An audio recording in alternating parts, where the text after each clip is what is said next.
Hello and welcome to Newsroom series here on Channels Television. I'm Joke Rogers. Today, we're in the Northeast region, but first, a look at some of our top stories for today.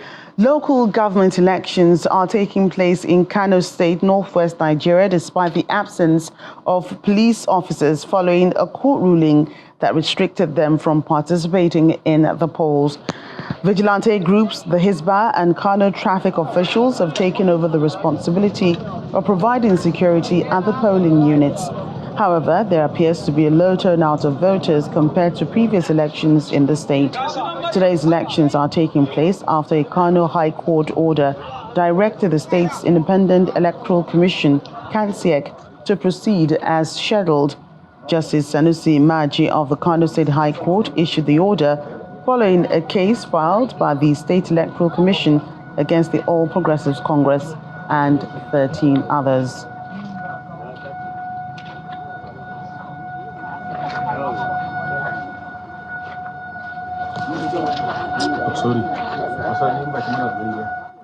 Elsewhere, the Nigerian Air Force is giving reassurances of the fitness and readiness of its personnel to combat all threats to the nation may be facing in the Niger Delta region.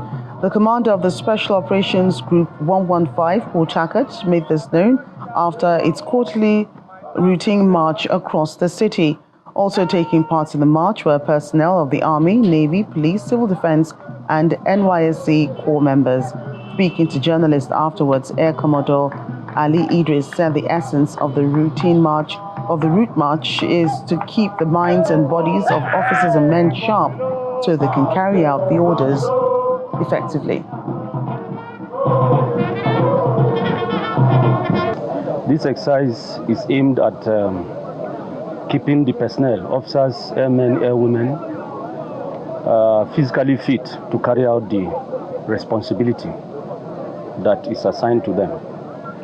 And if you look at from the command philosophy of the current Chief of the Air Staff, Air Marshal Hassan Bala Abubakar, Distinguished Flying Star, when he came on board, he carved out a command philosophy, which is to transform the Nigerian Air Force into an agile and resilient force that effectively meets the air power demands of national security in all operational environments. If you look at the first keywords of that command philosophy, which is to transform the Nigerian Air Force into an agile and resilient force, to be able to have the man behind the machine agile and resilient, you need to keep fit. Hence the essence of such exercises. We have over the years acquired a lot of aircraft, manned and unmanned. So to keep the people that manage this machine and put the aircraft in the air, you need to keep them agile and resilient. Hence the need for such exercise. And I implore all Nigerians to, especially residents of this part of the country, to cooperate with the armed forces of Nigeria and the entire security agencies towards keeping peace. That's the essence.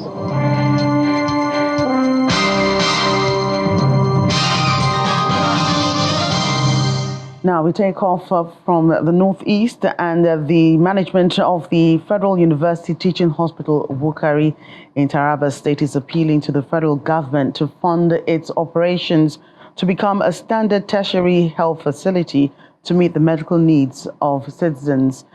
Chief Medical Director of the hospital, Professor Daniel Ega, is lamenting the fact that the funding needs of the institution is not captured in the 2023-2024 budget, as it needs about 54 billion naira to become fully operational. In October 2023, the Taraba State Governor, Abu Kefas, officially transferred the ownership and management of the Wukari General Hospital to the federal government to serve as a federal university teaching hospital. 1 year after, the federal government is ensuring its full takeoff to serve residents of Taraba, Benue, Northern Cross River, Plateau, Nasarawa States, and the Republic of Cameroon.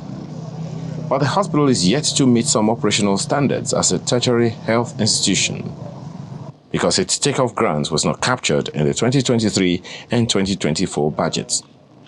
As a result of lack of funds, the facility is already struggling with manpower, accommodation for staff, operational vehicles, and standard buildings for its operations. When we came, normally we were the only hospital that was not the newly established hospital were not in 2023 budget, and then we didn't have a takeoff grant. So all the moving around, all the preparation initially was done by us individual effort. Then the Taraba state government graciously gave us a seed money, 50 million. And that was the money that we used that helped us to look at the basic things that needed to be done. The CMD makes a passionate appeal to the federal government to include the hospital in its 2025 budgetary allocation to the health sector, as it requires at least 54 billion naira to function optimally.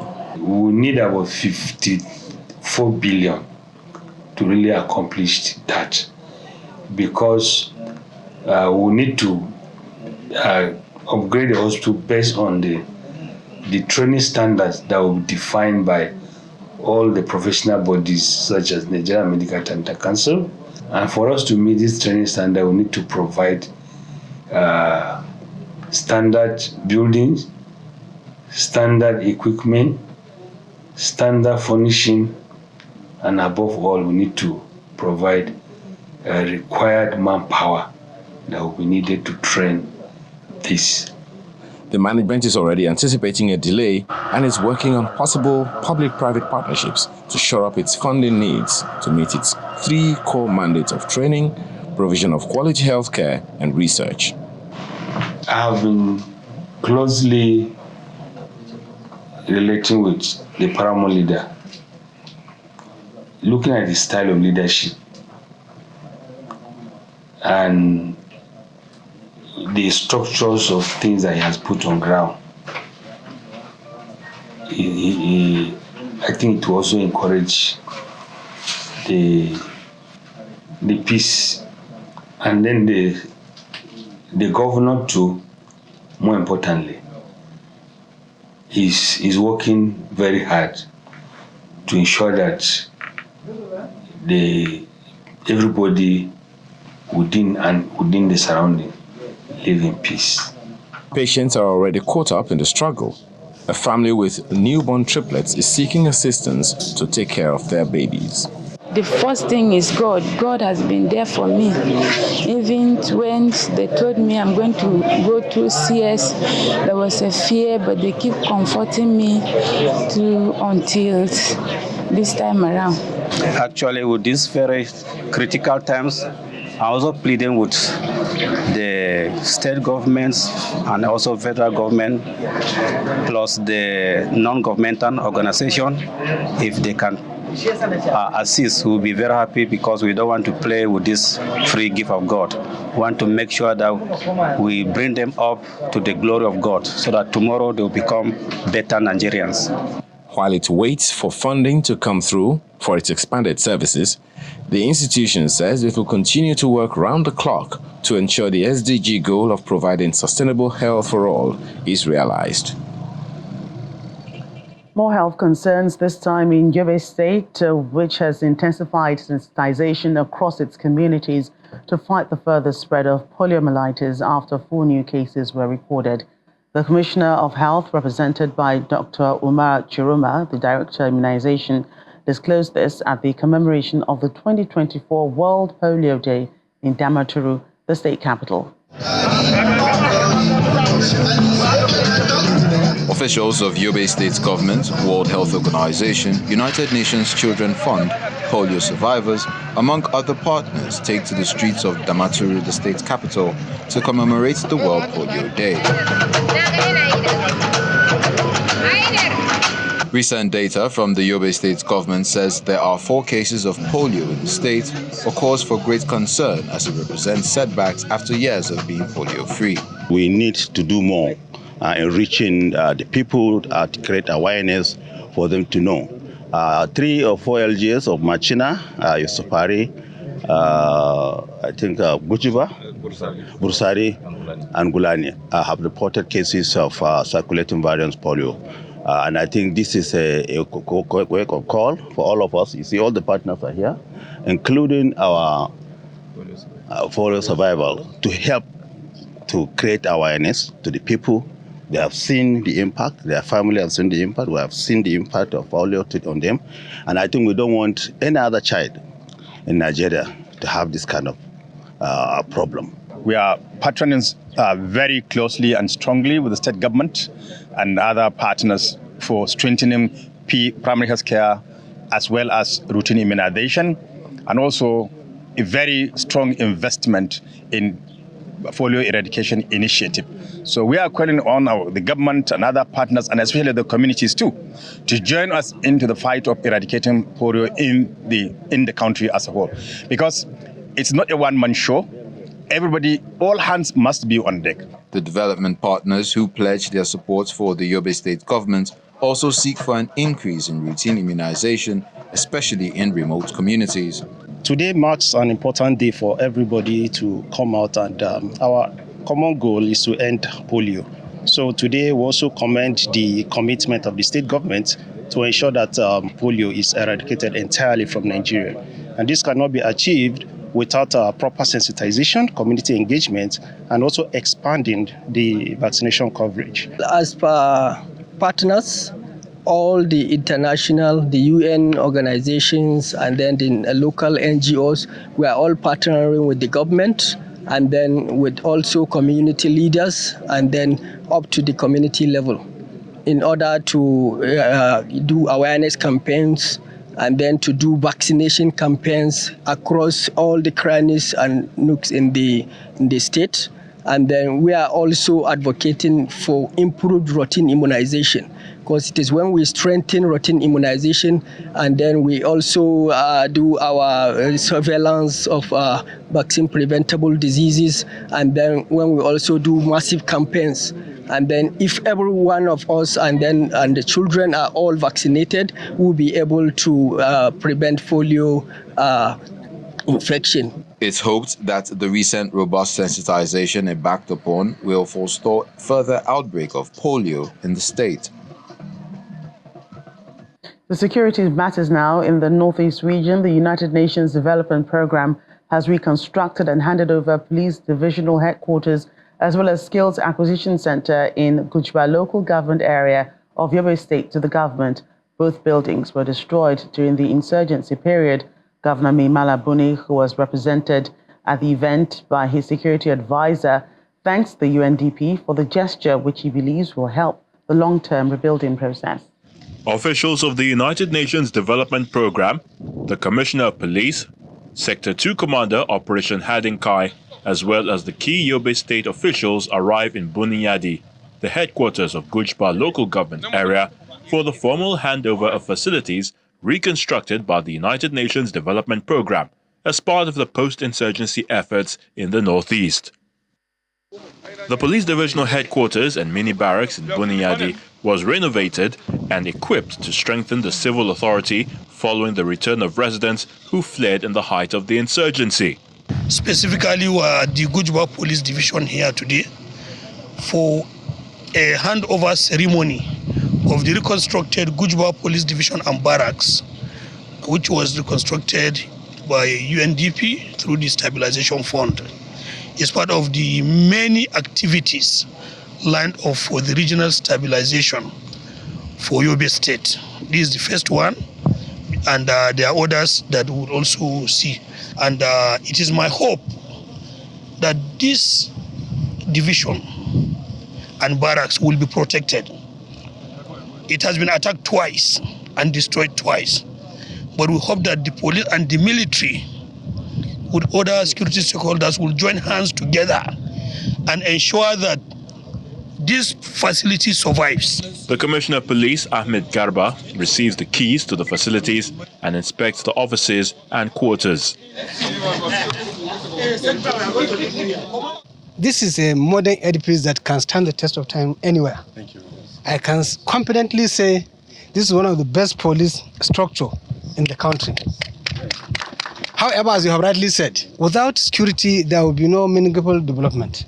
As such, it is duty bound on all of us to make sure, especially the police who are the major beneficiary of this infrastructure, to stand firmly and defend this edifice so that we can be able to make progress. The UN team also hands over the reconstructed Skills Acquisition Center, where victims of the Boko Haram insurgency are undergoing training in various skills. Currently, the center is training women and youth returnees in tailoring, charcoal production, handset repairs, caps making, welding, carpentry, among others. It is to my delight that the state is improving, because this is the only way to go. If we get our youth engaged, we get our women engaged, as we can see, then the road to improving our welfare and security is very, very clear. The UNDP urges the police authorities and residents to take ownership of the facilities for the greater good of their community. When we come back on Newstrack, more security matters. The United Kingdom donates technical equipment to the Nigerian military. That's in a moment. Please stay with us. Welcome back. The Nigerian Armed Forces have received a donation of highly technical, non-lethal military fighting equipment worth £450,000 from the United Kingdom. The donation, which aims to enhance partnership between the British military and the Nigerian Armed Forces, is one of the series of assistance lined up for troops fighting Boko Haram insurgency in the northeast. Officers of the British Army are led by the Deputy Commander, British Defence Staff West Africa, to present modern fighting equipment to the Northeast Theatre of Operations. Thank you, that's all right. This follows a series of counterinsurgency trainings on handling of sophisticated weapons and latest counterinsurgency tactics being conducted for Nigerian troops in the Northeast Operations Hadinkai by the British military. Among the equipment donated are improvised explosive devices, scanners, whose short supply have slowed operations of the military in terrorist strongholds. Welcoming the British personnel to the Northeast Theatre of Operations, the theatre commander highlights the long-standing ties between the military of both countries. There has been a long history of bilateral relationship between Nigeria and the United Kingdom. In line with this relationship, the armed forces of Nigeria have enjoyed tremendous support. In this fight against insurgency, Operation Hadinkai specifically have enjoyed various forms of training support from the British, from BMAT. And this includes in forms of training support, equipment, and infrastructural aid that will assist us in the fight against terrorism and insurgency here in the Northeast. Today, this donation and this equipment support by the British Defence Section, which include training aids such as the dual sensor volume VM33G, one of the highly sophisticated equipments for countering IEDs available in the world as of today. Electric firing cables, electronic exploders, hook and line equipments, and other counter-IED equipment being handed over to 47 Engineer Brigade today is another significant achievement and assistance in the fight against insurgency here in the Northeast. Before making a formal presentation of the fighting equipment, the Deputy Commander, British Defence Staff in Africa, says the United Kingdom supports Nigeria in the fight against violent extremism and that more support will be provided to the Nigerian Armed Forces to ensure the end of all forms of insecurity. The UK stands with Nigeria in the fight against violent extremist organisations. And this highly technical yet non-lethal military equipment complements a new and significant training support for countering improvised explosives. And it will be delivered by the British military here in the northeast of Nigeria. Improvised explosive devices and ambushes continue to pose a significant threat to soldiers fighting Boko Haram and the Islamic State here in Nigeria. And it's only through a combination of advanced technology and the courage and the skill of the Nigerian Armed Forces and colleagues from the MNJTF, that this will be defeated. After the presentations, a simulation session is conducted to demonstrate how the latest equipment can be used. Personnel from the British Army are currently in Maiduguri, the Borno state capital, working on enhancing critical skills needed for continuous counterinsurgency operations in the northeast and 7 other trainings which will be delivered before February 2025. The National Office of the Livestock has commended the Governor of Adamawa State, Umaru Fintiri, for being the leading state in the Livestock Productivity and Resilience Project.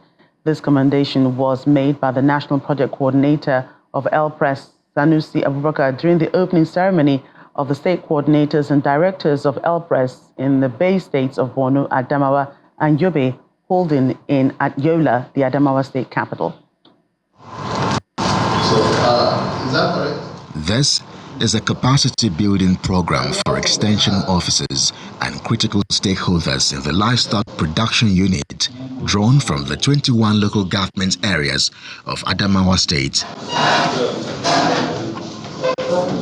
They are meeting here to draw modules from the national and state officials of Livestock Productivity Resilience Support Project to support their activities in individual communities. Part of the project development objectives and also part of the indices. Setting the tone for the event, the national coordinator of the group, Salihu Abubakar, who is represented, reiterates the need to continuously train extension officers. We all know the kind of weaknesses and shortcomings in the extension system, particularly in the livestock subsector. So this project would be very happy if by the end of the project we have been able to develop the capacity, to strengthen the capacity of livestock system to be able to make the livelihood, enhance the livelihood, productivity and resilience of livestock farmers and other actors along the value chain. The Adamawa State Government, represented by the Permanent Secretary, Ministry of Agriculture, says the livestock sector is growing at a fast pace because of the favorable business environment. It has been mentioned by the representative of the national coordinator that we, Adamawa State, take the leads. Yes. Definitely we do. We are taking the leads. Others are going to come to learn from Adamawa State. We hope we will maintain this tempo. His Excellency have inaugurated the State Food Security Committee. During our first sitting, we tried to look at the number of extension workers that we have in the state. Unfortunately, most of these extension workers have either retired, some have died, and the very few doesn't have the capacity to even, disseminate the necessary information to the farmers. And all these extension workers are coming from the crop side. With this present program, I'm very optimistic. What we are doing here, if someone can come back next year around this time, he will be very, very much surprised. The coordinator of the Livestock Production Unit in Adamawa State gives more insights into the importance of the event. For peculiarities with states, you need to design modules that will suit individual states and the kind of value chain you are interested in. For us in Adamawa State, we are looking at beef, dairy, and sheep and goat. So what we are doing here today is to design a module that we'll use in training our extension officers across the 21 local governments of Adamawa State. Participants are positive of being exposed to information that will help improve their on-field performance. Our farmers always use old methods of maybe keeping animals, and with this development of this training, there will be new messages, new information that will be taken to our farmers to improve their production. That is what's happening here now. They are returning to their various communities, hoping to use key performance indicators to make more gains within the animal husbandry value chain. The Chief Executive Officer and Executive Director of the National Primary Healthcare Development Agency, Dr. Mui Aina, has emphasized the agency's commitment to achieving proper documentation of women and children for effective primary healthcare service delivery. He says patients should not be reduced to mere numbers. Community health workers must have detailed information about their patients' histories and health requirements, particularly regarding children's vaccinations. Dr. Aina also stresses the importance of reaching more communities in this effort during an engagement with stakeholders in Bauchi State focused on improving community structures and interventions in healthcare services. Why are we struggling to reach children with immunization? They're not air. They're human beings. If you go to their community, you will find them. If you don't find them in the morning, you will find them in the evening. You understand what I'm saying? When we need, Honorable, when we need these mothers to vote for us, we find them. You understand what we find them when we need them to vote for us? If you like to be inside insecure area, if you like to be inside a hole, we find you and we incentivize you to vote for us. It's true. So why is it that when we want to deliver what is our responsibility to them, we can't find them? So let us find them. Let us document who they are, the same way you do voter registration. Yes. Let us register them. We don't need to do voters so that I don't want to get political, but children that are of immunization age, women that are of childbearing age, document them so that we know how many are where, and you assign them to people and say every month you have to give update on every single one of these people. If they were treated for malaria, you have to let us know what were they treated for. If they have malaria 2 times in a month, you know there's a problem. Either the problem is not malaria, or the medication is not genuine, or you they are not non-compliant. Do you understand? That's how you build a system that works. That's Newsroom series today. Thank you for watching. I'm Joker Rogers.